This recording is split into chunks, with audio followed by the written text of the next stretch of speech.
चैत के गरम बयरिया बहे, गोरी गोरी देहिया करिया परे।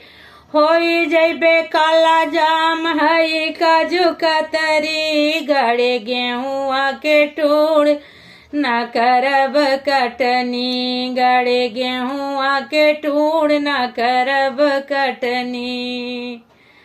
एसी के पिया रहवैया यही, कहतई सुनिला सही सही।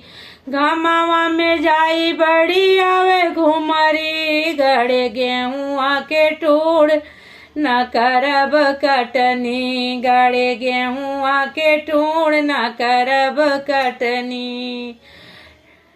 सब गेहुआ हार्वेस्टर से कटावा, गलाया भूसा ट्रैक्टर से ढोवावा। नहीं हई नौकरानी हम हई पत्नी।